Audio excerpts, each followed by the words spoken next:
Entering 2023, Wall Street was abuzz with optimism about China. The narrative was clear. China was poised for an economic resurgence. The end of Beijing's zero-COVID policy was seen as a precursor to an economic boom. The Chinese consumer, having been restrained for so long, was now ready to propel the economy forward. This was not just good news for China, but for the global economy at large. However, as we approach the mid-year mark, this optimism seems misplaced. Instead of a robust recovery, China's post-COVID economic performance has been lackluster. Key indicators such as industrial production and trade have not met expectations. The property development sector, which accounts for a significant portion of the economy, is mired in debt.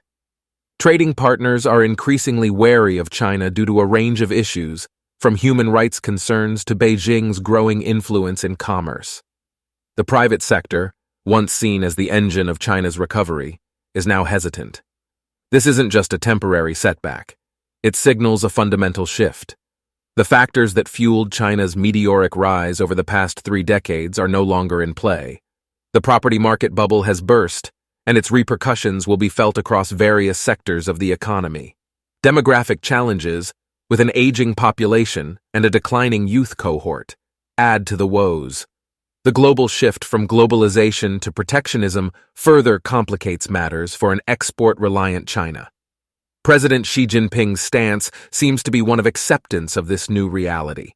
Instead of aggressive interventions, he is setting the stage for a period of moderated growth.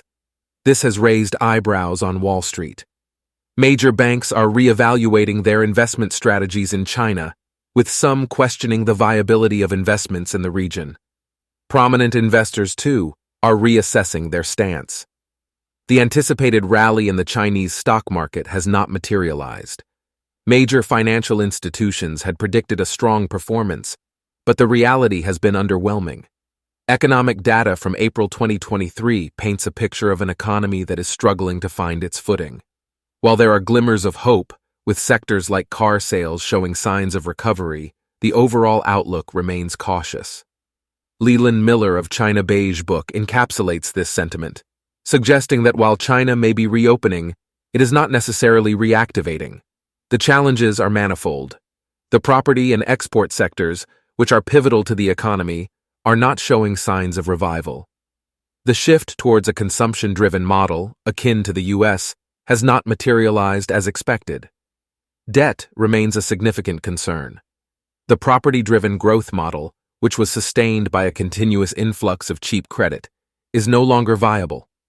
This has ramifications not just for the property sector, but for local governments and households. The property market's downturn has left many households in a precarious position, with their life savings at risk. The younger generation faces challenges too, with rising education costs and high unemployment. The global trade environment further complicates matters. With geopolitical tensions on the rise, the U.S. is reevaluating its trade relationship with China. The shift away from China has implications not just for the Chinese economy, but for the global economic landscape.